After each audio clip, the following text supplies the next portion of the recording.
नमस्कार, आप देख रहे हैं बीबीसी राजस्थान। आपका स्वागत है बांसवाड़ा पत्रिका की खास बुलेटिन में। मैं हूं आपके साथ हीना जैन। आज के मुख्य समाचार के बारे में बात करेंगे, लेकिन उससे पहले आइए डालते हैं एक नजर सुर्खियों पर।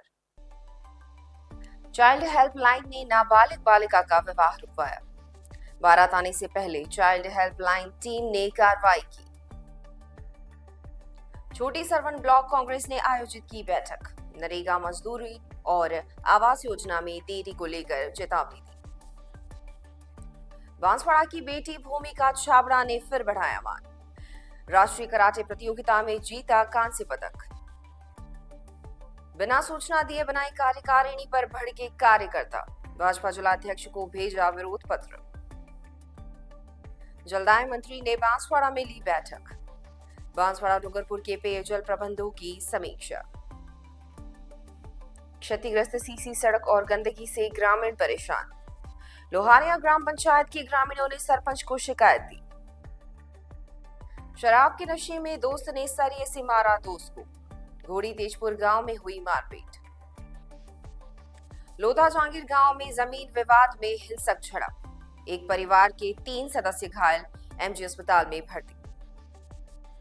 पीएचईडी मंत्री कन्हैयालाल चौधरी का डूंगरपुर में तूफानी दौरा। 1 घंटे में की जल जीवन मिशन के कार्यों की समीक्षा। डिस्कॉम में निजीकरण और ठेका प्रथा के खिलाफ धरना। संयुक्त संघर्ष समिति ने धरना देकर ज्ञापन सौंपा। आचार्य बुलक सागर महाराज ने जीवन में हौसला बनाए रखने का दिया संदेश। बाज पक्षी से सीख लेने का किया आह्वान। बांसवाड़ा पुलिस की बड़ी कामयाबी। जाली नोटों के अंतर्राज्यीय गिरोह का भांडाफोड़, 10वां आरोपी गिरफ्तार। ये थी आज की मुख्य सुर्खियां। आइए अब देखते हैं आज की मुख्य खबरें विस्तार से। डूंगरपुर जिले के कुआं थाना क्षेत्र के खोकरवा गांव में एक नाबालिग बालिका का विवाह रोक दिया गया। चाइल्ड हेल्पलाइन की टीम ने शादी से ठीक 2 दिन पहले हस्तक्षेप करके बाल विवाह को रुकवाया। बालिका के माता पिता को कानूनी नोटिस देकर पाबंद किया गया और बालिका की पढ़ाई जारी रखने का आदेश दिया गया। बाल अधिकारिता विभाग द्वारा संचालित चाइल्ड हेल्पलाइन 1098 को सूचना मिली कि कुआं थाना क्षेत्र के गांव खोकरवा में एक नाबालिग बालिका का विवाह होने वाला है। इसके बाद चाइल्ड हेल्पलाइन की टीम ने पुलिस और प्रशासन के साथ मिलकर तत्काल कार्रवाई की। सहायक निदेशक बाल अधिकारिता विभाग कल्पित शर्मा ने बताया कि टीम ने बालिका के घर पहुंचकर दस्तावेजों की जांच की, जिसमें उसकी उम्र 18 वर्ष से कम पाई गई। घर पर शादी की तैयारियां चल रही थी, मंडप सजाया जा चुका था और मेहमान भी आने लगे थे। टीम ने तुरंत विवाह रुकवाकर माता पिता को कानूनी चेतावनी दी और बालिका को स्कूल भेजने का आदेश दिया।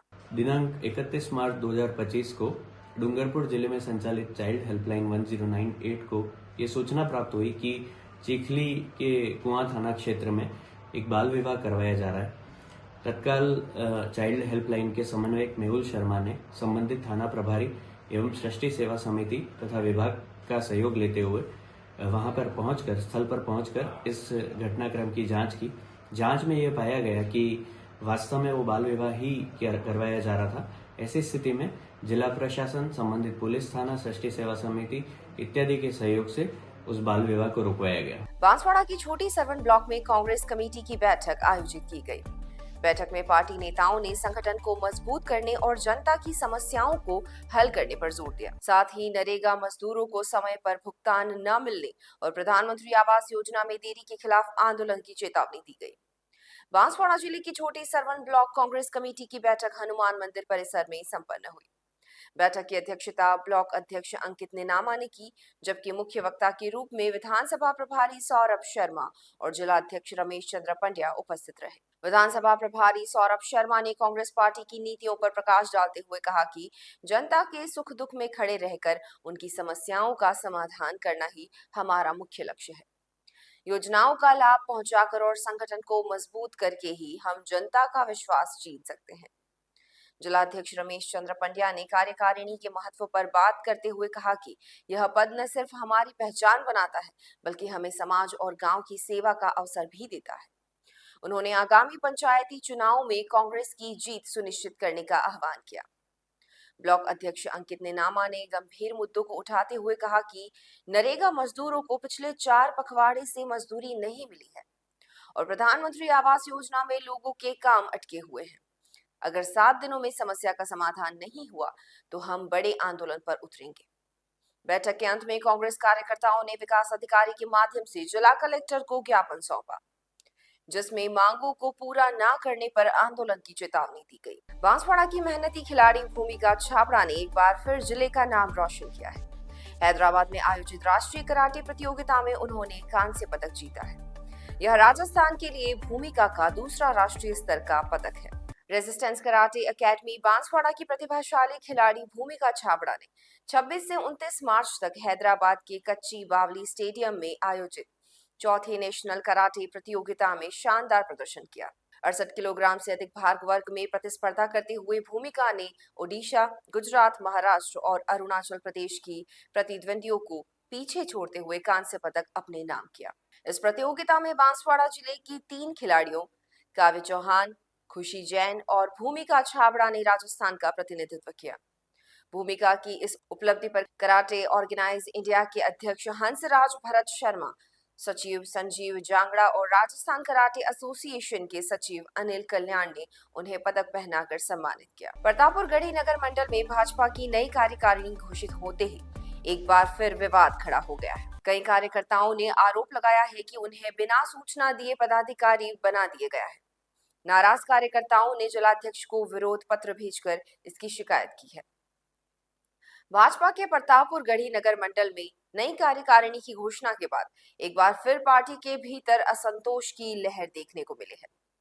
कार्यकारिणी सूची जारी होने के बाद कई पदाधिकारियों ने दावा किया कि उन्हें बिना सूचना या सहमति के पद दिया गया है, जिस पर उन्होंने सार्वजनिक रूप से आपत्ति जताई है। कार्यकारिणी में शामिल शंकर बामनिया, राजेश आचार्य, राजेश टेलर, किशन भाटिया और विमला दोषी ने जिलाध्यक्ष को पत्र लिखकर अपना विरोध दर्ज कराया है। नाराज कार्यकर्ताओं का कहना है कि पार्टी प्रबंधन को उनकी सहमति लेकर ही पद आवंटित करने चाहिए थे। उन्होंने जिला नेतृत्व से इस मामले की तुरंत जांच कराने और पारदर्शी तरीके से कार्यकारिणी गठन करने की मांग की है। यह पहली बार नहीं है जब प्रतापपुर गढ़ी मंडल में भाजपा के भीतर गुटबाजी सामने आई है। इससे पहले भी मंडल अध्यक्ष के खिलाफ विरोध प्रदर्शन हो चुके हैं। अब नई कार्यकारिणी को लेकर उठे सवालों ने पार्टी के लिए एक बार फिर चुनौती खड़ी कर दी है। मैं राजेश आचार्य, नगर मंडल का उपाध्यक्ष जो पद दिया है मुझे, मैं इस पद का निर्वहन नहीं कर सकता हूं, इसलिए मैं अपने पद से इस्तीफा दे रहा हूं। आज जो अखबार में पढ़ के बहुत ही दुख हुआ। जो कार्यकर्ता थे जिनको कार्यकारिणी में लिया है, उनको अभी तक उनको भी मालूम नहीं है और वो नहीं चाहते हैं, और पहले से ही पार्टी में मनमुटाव चल रहा है। और मैं वरिष्ठ कार्यकर्ता हूं। जो नगर मंडल अध्यक्ष बनाया था उसको मेरे को मालूम ही नहीं है, हम वरिष्ठ को पूछा ही नहीं है और बनाया है, और ये सभी कार्यकर्ता नाराज हैं। हाँ, मैं शंकरलाल वामनिया, जो कार्यकारिणी का जो गठन हुआ है उसमें मेरा नाम दिया गया है। मैं उस समय उपस्थित नहीं था और मेरा नाम जो लिखा गया वो गलत है, और नाम देखने पर मैंने गांव में पता निकाला तो हमारे गांव के सभी कार्यकर्ता उस बात पर नाराज़ हैं। इसलिए मैं इसमें रहना नहीं चाहता हूँ और इस्तीफा देता हूँ। मैं राजेश टेलर, वार्ड 10 नगर पालिका प्रतापपुर गढ़ी से राजेश टेलर। और अभी जो नई कार्यकारिणी बनाई है उसके मैं सहमत नहीं, क्योंकि पूर्व कार्यकर्ताओं की सहमति के बिना जो पद दिए गए हैं वो बिल्कुल गलत है और इसके खिलाफ में। जन स्वास्थ्य अभियांत्रिकी मंत्री कन्हैयालाल चौधरी ने जिला स्तरीय बैठक में ग्रीष्मकाल में पेयजल प्रबंधन को बेहतर बनाए रखने के लिए गंभीरता के साथ दायित्व निभाने के निर्देश दिए हैं और कहा है कि यह अच्छी तरह सुनिश्चित करे कि ग्रीष्मकाल के दौरान पेयजल आपूर्ति में किसी भी प्रकार की समस्या सामने न आए। कलेक्ट्री सभा कक्ष में बांसवाड़ा डूंगरपुर जिले के जलदाय विभाग के अधिकारियों को यह निर्देश दिए। जन स्वास्थ्य अभियांत्रिकी मंत्री कन्हैयालाल चौधरी ने निर्देश दिए कि ग्रीष्मकाल के लिए कंटीजेंसी योजना के अनुरूप जिले में पेयजल प्रबंधन को सुचारू बनाए रखने के लिए पूर्ण समन्वय के साथ कार्य करें। बैठक में जिला कलेक्टर डॉक्टर इंद्रजीत यादव सहित बांसवाड़ा डूंगरपुर के जलदाय विभाग के अधिकारीगण मौजूद थे। उन्होंने कहा कि पेयजल से संबंधित समस्याओं को गंभीरता से लेते हुए इसके त्वरित समाधान की कार्यशैली अमल में लाए और इसके लिए जिले भर में विभागीय कार्यालयों को सक्रिय बनाए रखते हुए समस्या का समाधान करें और जिला स्तर सहित विभिन्न क्षेत्रों में नियंत्रण कक्षों का सुचारू संचालन सुनिश्चित करें। उन्होंने कहा कि पेयजल योजनाओं से संबंधित पुराने कार्यों में सुधार लाएं ताकि नवीन पेयजल योजनाओं के कार्य पूरी गुणवत्ता से सुनिश्चित करें ताकि योजना के अनुरूप इसकी पूरी उपयोगिता अच्छी तरह सामने आ सके और पेयजल प्रबंधन एवं वितरण तंत्र को मजबूती प्राप्त हो सके। उन्होंने दोनों जिले में पेयजल की वर्तमान स्थिति और आने वाले समय में संभावित स्थितियों पर विस्तार से जानकारी ली और कहा कि ग्रीष्मकाल के दौरान अधिक संवेदनशीलता एवं जिम्मेदारी के साथ कार्य करने की जरूरत है। गर्मी का मौसम है, इस बार टेम्परेचर ज़्यादा बढ़ने की उम्मीद थी। इस आधार पे आज सभी जिलों के अंदर जा रहे हैं। पहले चित्तौड़ लिया, प्रतापगढ़ लिया, अभी बांसवाड़ा डोंगरपुर की बैठक ली। मकसद एक है कि इस गर्मी के अंदर कोई भी व्यक्ति बगैर पानी की नहीं रहे। समय पे जो भी हमने कंटीजेंसी में जो सैंक्शनें दिए उस समय पे पूरा हो जाए, चाहे ट्यूबवेल्स हो, हैंडपम्प हो, हमें टैंकर परिवहन का काम हो या कई पुरानी जो पाइपलाइंस है उनको ठीक करना हो। इसके लिए आज विभागीय स्तर पे कलेक्टर और हमारे सभी अधिकारी, हमारे सभी जनप्रतिनिधि, हमारे प्रमुख साहब सारे मिलकर आज विभाग की बैठक ली। जहाँ जहाँ जो विधानसभा में जो समस्या थी उसका समाधान करने के साथ ही जल जीवन मिशन जो एक महत्वपूर्ण योजना थी जिसको समय पे काम कर नहीं पाए, क्वालिटी से काम नहीं कर पाए, कहीं ना कहीं उनके अंदर कमियाँ थी, उसको दुरुस्त करने के लिए अभी आज हमारे विभाग की बैठक ली है। और मैं पूर्ण विश्वास देता हूँ कि बांसवाड़ा और डोंगरपुर के अंदर आने वाले 2 साल के अंदर सारी समस्या का समाधान करेंगे और इस गर्मी में किसी भी कीमत में किसी भी व्यक्ति को बगैर पानी के नहीं रहने देंगे। ठीक है, RUIDP द्वारा अब तक शहर में जो काम करना था पूरा वो अब तक नहीं हुआ। उसके लिए भी कोऑर्डिनेशन के लिए कलेक्टर साहब के निर्देशन के अंदर जो भी PHED और RUIDP के जो भी एक्शन की इनकी मीटिंग करेंगे। हमारे SC विभाग का भी बैठेगा, जहाँ जहाँ जो भी होगा हमारे जनप्रतिनिधि लेकर उसका समाधान करेंगे। गढ़ी पंचायत समिति के अंतर्गत आने वाली लोहारिया ग्राम पंचायत के निवासी घटिया सीसी सड़क, गंदगी और पंचायत की उदासीनता से परेशान। ग्रामीणों ने इन समस्याओं को लेकर पहले तो ग्राम पंचायत कार्यालय पहुंचे, लेकिन वहां कोई अधिकारी नहीं मिला। इसके बाद वे सरपंच मनीषा रेटुआ के घर गए, लेकिन वह भी मौजूद नहीं थी। अंततः ग्रामीणों ने सरपंच के पति यशवंत को लिखित शिकायत सौंपी। गांव के वार्ड 11 में मुकेश पंचाल के घर से विश्वकर्मा मंदिर तक बनी सीसी सड़क महज कुछ महीनों में ही खराब हो गई है। ग्रामीणों का आरोप है कि सड़क निर्माण में गुणवत्ता की अनदेखी की गई, जिससे कंक्रीट उखड़ गई है और मिट्टी उड़कर आसपास के घरों में प्रवेश कर रही है। इससे लोगों को घर का दरवाजा खोलने और बाहर बैठने में भी दिक्कत हो रही है। ग्रामीणों ने शिकायत में बताया कि पिछले 6-7 महीनों से गांव की नालियां जाम है, जिसमें गंदा पानी सड़कों पर फैल रहा है। इससे न केवल बदबू फैल रही है बल्कि मच्छरों का प्रकोप भी बढ़ गया है। ग्राम पंचायत के सामने वाली सड़क और भैरव जी मंदिर के रास्ते पर गड्ढों के कारण दुर्घटनाओं का खतरा भी बढ़ गया है।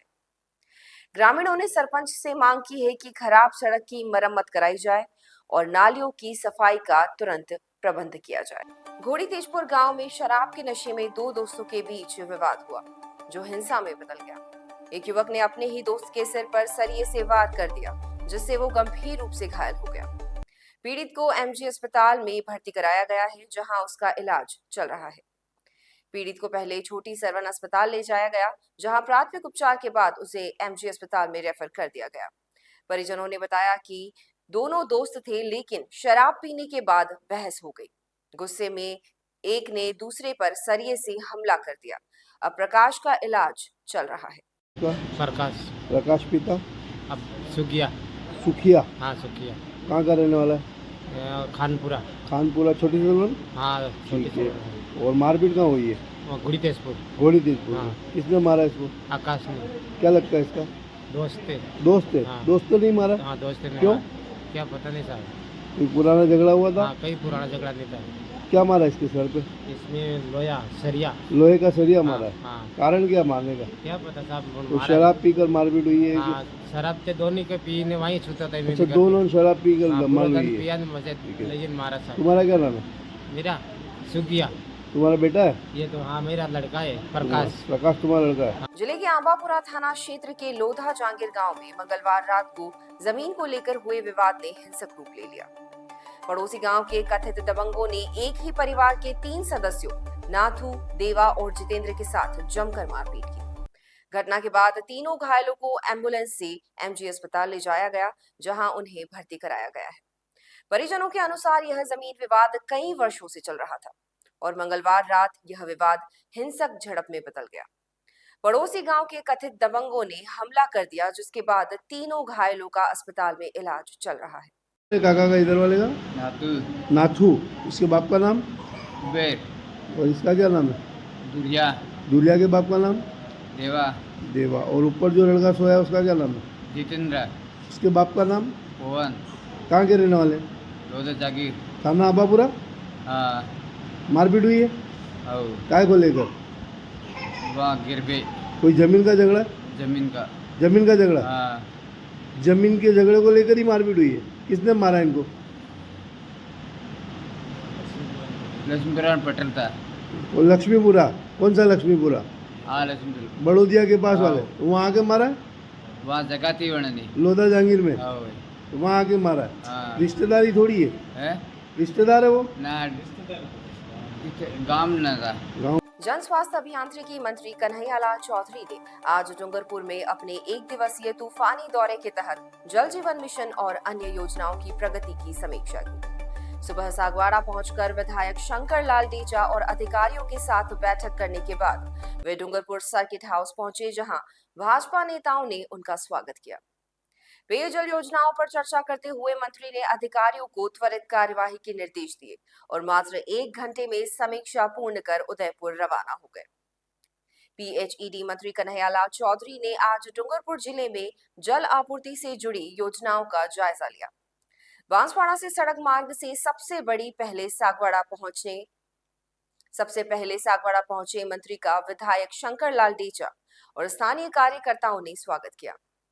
यहां नागरिकों ने आरयूडीपी के अधूरे कार्यों और पेयजल संकट की शिकायतें रखी, जिस पर मंत्री ने अधिकारियों को समय सीमा में काम पूरा करने के आदेश दिए।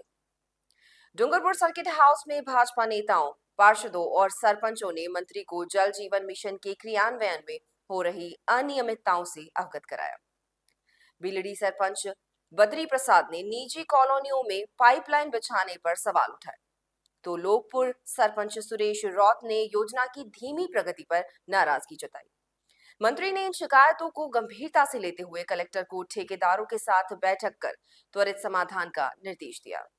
समस्या डूंगरपुर के अंदर आज पानी की देखने की मिली, जो महत्वपूर्ण योजना देश के यशस्वी प्रधानमंत्री मोदी जी ने 15 अगस्त 2019 को पूरे भारत में हर घर में पानी पहुंचाने की योजना जो चालू की थी, उसके अंदर मार्च 2024 से पहले इनको काम पूरा करना था। दुर्भाग्य से काम तो इन्होंने किया, बाकी उसको काम प्रॉपर नहीं किया, समय पे नहीं किया, और जो काम किया उसके अंदर कहीं ना कहीं भ्रष्टाचार इन्होंने किया, उसकी भी हम जांच कर रहे हैं। इसके साथ साथ आज जितने भी प्रोजेक्ट चल रहे थे और जितने भी हमारे OTMP के काम थे, वो काम मार्च 2024 के बाद में फंड की भी कमी थी। बाकी हमारे यशस्वी मुख्यमंत्री भजन लाल जी ने देश के प्रधानमंत्री से निवेदन किया कि दूसरे राज्यों की अपेक्षा राजस्थान में पानी की ज़्यादा दिक्कत है, इसको देखते हुए जल जीवन मिशन को आप मार्च 2028 तक बढ़ाने की कृपा करें। मुख्यमंत्री जी को उन्होंने रिक्वेस्ट मांगी, इसको मार्च 2028 तक उसको बढ़ा दिया है। अब जितने भी काम इन्होंने जो समय पे पूरे नहीं किए थे उनको पूरा करेंगे। जहाँ पे पानी नहीं जा रहा उसकी भी देखते हुए कैसे सुधार कर सकते हैं, क्योंकि एक बार काम बिगड़ा है तो सुधारने में थोड़ा समय लगेगा। बाकी मैं डूंगरपुर के सभी निवासियों से कहना चाहता हूँ कि आने वाले साल भर के अंदर कोई भी समस्या हम डूंगरपुर विधानसभा के अंदर, डूंगरपुर जिले के अंदर नहीं रहने देंगे। अभी जिस तरह से सागवाड़ा विधानसभा क्षेत्र के अंदर भी हमने लगभग 1350 करोड़ रुपये के हमने JJM के काम जो मार्च 24 से पहले होने थे नहीं कर पाए, वो पूरा विधानसभा में कहीं भी JJM का काम नहीं हुआ था, उसके लिए भी हमने सैंक्शन दे दी, उसकी वर्क ऑर्डर जारी करते हैं। शहर के लिए भी जो अभी रूडीप के द्वारा जो पेयजल का जो काम चल रहा है, उसके लिए भी मेरे जो अधिकारी यहाँ पे लगाए उनको PHED और रूडीप के दोनों SC के साथ में बैठते हुए जॉइंट क्या तो इन्होंने प्लान में लिया है, कब इस पानी की स्कीम को चालू कर देंगे, क्या 2053 के डिज़ाइन के हिसाब से कहीं कोई कमी तो नहीं रहेगी, अगर कमी रहेगी उसमें कोई एक्स्ट्रा कोई डिमांड है तो उसके लिए भी हमारी सरकार उसको सैंक्शन देने को लिए तैयार है। जहाँ जहाँ जो भी समस्या आज है, या हमारे यहाँ के प्रशासनिक अधिकारी कलेक्टर महोदय, यहाँ पे हमारे SP, हमारे जिलाध्यक्ष जी, हमारे भारतीय जनता पार्टी के 84 और डूंगरपुर के प्रत्याशी, हमारे सभी पदाधिकारी बैठे थे, बैठ के हमने चर्चा की है और मैं पूर्ण विश्वास दिलाता हूं कि आने वाले समय के अंदर पानी से और भी जो भी समस्या यहाँ पे होगी, राजस्थान सरकार डूंगरपुर जिले के सभी वासियों को समाधान करने के लिए तत्पर 100% करेगी। सर, गर्मियों का समस्या पेयजल की रहती है, किस प्रकार का जो प्लान है वो स्टेट प्लान ऐसा तैयार किया गया कि पेयजल की समस्या खासकर गर्मी के मौसम में देखो, जल जीवन मिशन काम करने में थोड़ा समय लगेगा। उससे पहले इस बार जिस तरह से ग्लोबल वार्मिंग की वजह से पूरे भारत में, पूरे विश्व में जो टेम्परेचर बढ़ने की जो संभावना है, उसको देखते हुए हमारे मुख्यमंत्री जी ने लगभग 150 करोड़ रुपए से ज़्यादा इमरजेंसी जो कंटिजेंसी के लिए हमने सेंक्शन कर दिए।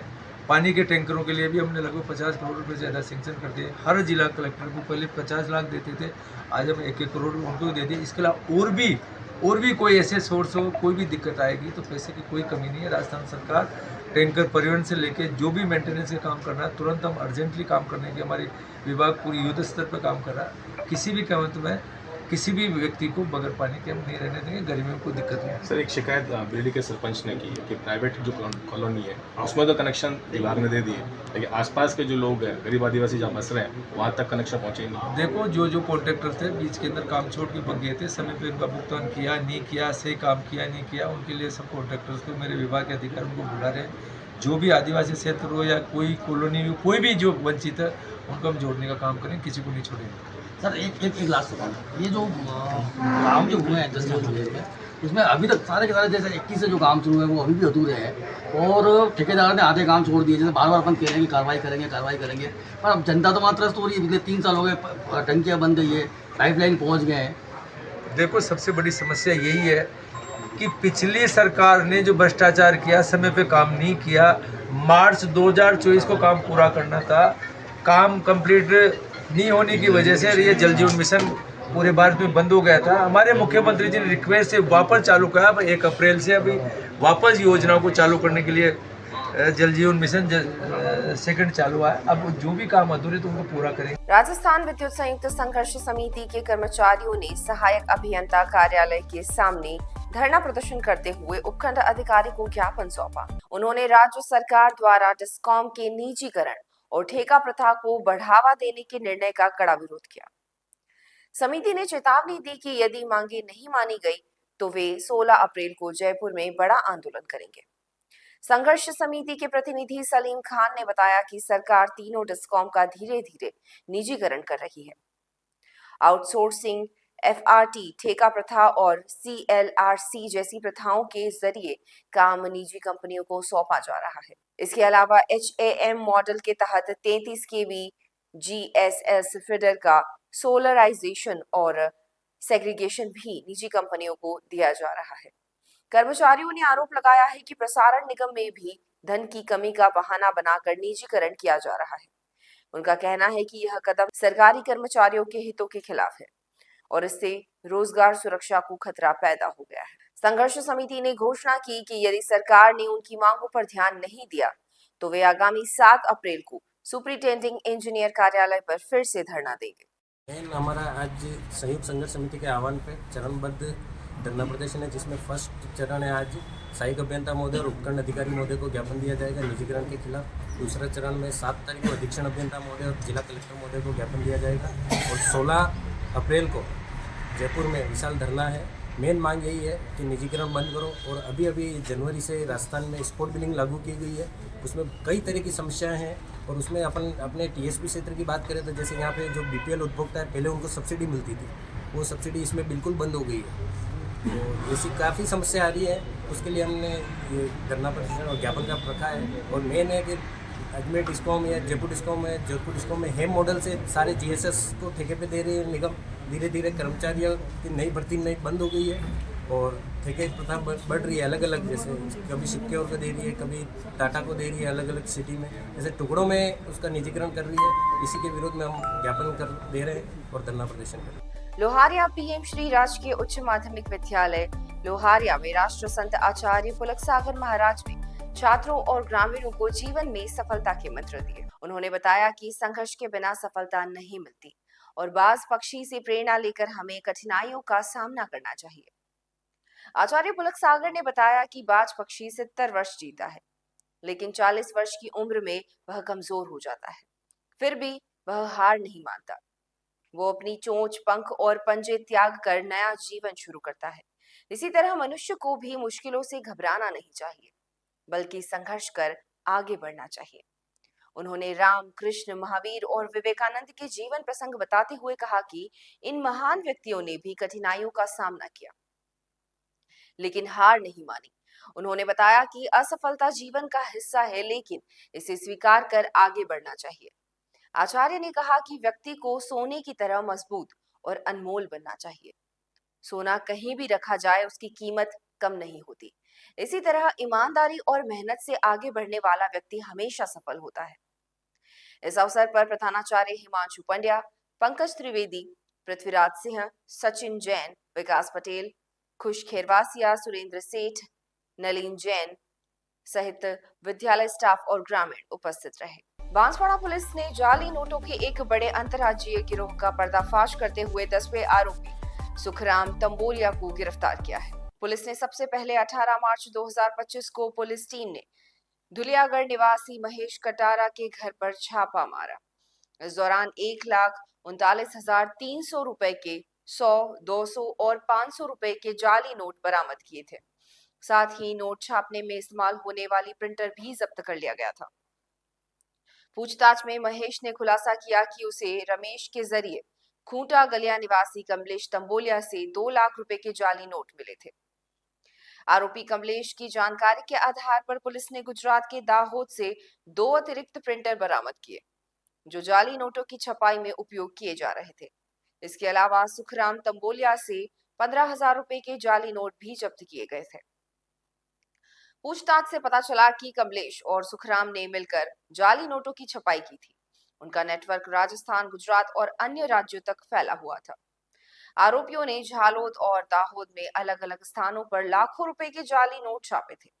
इनमें से 2 लाख रुपए के जाली नोट महेश को दिए गए, जबकि 3 लाख रुपए के जाली नोट सुखराम के पास होने की सूचना मिली है। पुलिस इस मामले की गहराई से जांच कर रही है। इस मामले में अब तक कुल 10 आरोपियों को गिरफ्तार किया जा चुका है। पुलिस टीम गिरोह के बाकी सदस्यों की तलाश में जुटी हुई है। जांच में उपयोग किए गए लैपटॉप और अन्य उपकरणों को बरामद करने के प्रयास भी जारी हैं। पुलिस अधीक्षक हर्षवर्धन अग्रवाला के मार्गनिर्देशन में अतिरिक्त पुलिस अधीक्षक राजेश भारद्वाज और पुलिस उप अधीक्षक संदीप सिंह शक्तावत के नेतृत्व में गठित पुलिस टीम इस मामले की जांच में लगी हुई है। पुलिस को शक है कि यह गिरोह बड़े पैमाने पर जाली नोटों की तस्करी में शामिल रहा है। ग्राम पंचायत नापला के छोटी रेल, बड़ी रेल और बिलड़िया गांव के निवासियों ने प्रशासन से मांग की है कि उनके गांव को वर्तमान ग्राम पंचायत नापला में ही यथावत रखा जाए। ग्रामीणों का कहना है कि उन्हें नवीन ग्राम पंचायत सजवानिया में शामिल किए जाने से कई समस्याओं का सामना करना पड़ सकता है। ग्राम पंचायत नापला में कुल 6 राजस्व गांव आते हैं। ग्रामीणों का कहना है कि रेल और बिलड़िया की जनसंख्या पहले से ही पर्याप्त है और ग्राम रेल की दूरी नापला पंचायत से आधा किलोमीटर से भी कम है। ग्रामीणों ने बताया कि यदि उनके गांवों को नवीन पंचायत सजवानिया में शामिल किया गया तो उन्हें सरकारी योजनाओं का लाभ लेने, राशन प्राप्त करने और अन्य प्रशासनिक कार्यों में काफी दिक्कतों का सामना करना पड़ेगा। इससे उनकी दूरी बढ़ जाएगी और समय समय पर चलने वाली कल्याणकारी योजनाओं से वंचित रह जाएंगे। ग्रामीणों ने यह भी बताया कि पहले ही माही डैम बांध निर्माण के कारण एक गांव डूब क्षेत्र में चला गया है और अब न्यूक्लियर पावर प्लांट प्रोजेक्ट के कारण कई लोग विस्थापित हो चुके हैं, जिसका स्थानीय लोग विरोध कर रहे हैं। ऐसे में गांव को नई पंचायत में शामिल करना उनकी समस्याओं को और बढ़ा देगा। इन परिस्थितियों को देखते हुए ग्रामीणों ने जिला प्रशासन से अनुरोध किया है कि छोटी रेल, बड़ी रेल और बड़लिया गांव को ग्राम पंचायत नापला में ही यथावत रखा जाए, ताकि उन्हें किसी प्रकार की असुविधा का सामना ना करना पड़े। हम पूरे ग्रामीण आए मेरे साथ, भाई ग्राम पंचायत नापला को तोड़ के एक नई पंचायत सजवानिया को बना रहे थे, तो हमारे 3 गांव उधर जा रहे थे, बिलड़िया, छोटी रेल और बड़ी रेल, तीनों को तोड़ के ग्राम पंचायत नई पंचायत में डाल रहे थे सजवानिया में।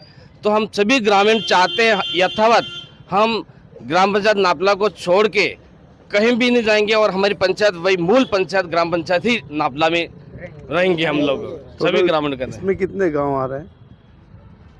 अभी 6 गांव आ रहे हैं, छोटी रेल, बड़ी रेल, बिलड़िया, नापला, चिताव, किकापाड़ा और ये तालाब 6 रेवेन्यू गांव हैं और छोटे छोटे गांव हैं।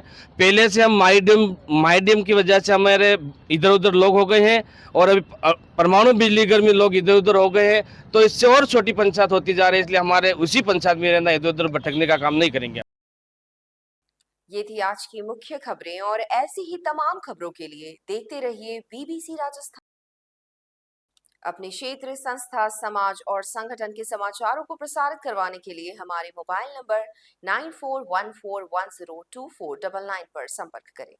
साथ ही प्रदेश की हर ताजा खबर के लिए हमारे YouTube चैनल बीबीसी राजस्थान को सब्सक्राइब करें।